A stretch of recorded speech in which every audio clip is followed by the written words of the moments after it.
Brazilian President Luiz Inacio, Lula da Silva, openly challenges the United States, calling recent tariffs and sanctions against Brazil mistaken and unjustified, and slams the sanction on Brazilian Supreme Court ministers as arbitrary and baseless. I am very interested in this meeting, fully willing to defend the interests of Brazil and show that there was a mistake in the taxes applied to Brazil. And I want to prove it with numbers, to show that there was an error in the levies, you know? And I also want to discuss a bit the sanction imposed on the Brazilian Supreme Court ministers, which has no explanation or justification. Lula asserts that the 201-year-old US-Brazil relationship should serve both nations, but warns that harming Brazil only backfires, with the Brazilian people ultimately standing to lose nothing.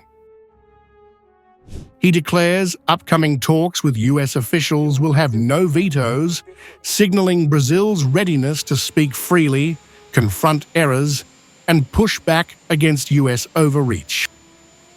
There are many topics. This meeting has a main one, which is the tariff imposed on Brazil, with which we do not agree because the thesis under which Brazil was taxed is not true and has no factual basis.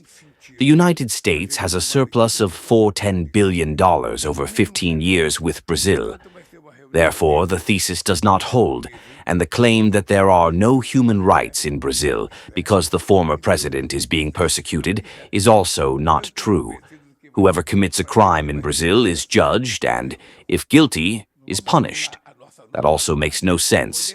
And then the regulation of bets is something that depends on the Brazilian government and the National Congress. It is a simple matter that we can discuss with great sincerity and objectivity.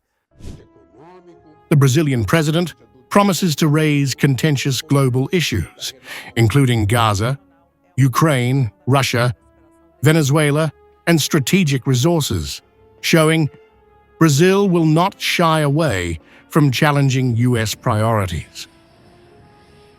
Central to Lula's challenge is the US claim of flawed Brazilian taxation. He highlights a $410 billion US trade surplus with Brazil over 15 years, exposing the hypocrisy behind Washington's tariffs. Lula directly rebuffs accusations of human rights abuses, asserting Brazil's judicial system punishes crimes fairly, and dismissing claims of political persecution as false and misleading. He emphasizes that domestic issues, including betting regulations, are Brazil's sovereign decision, warning the US against interference in internal governance.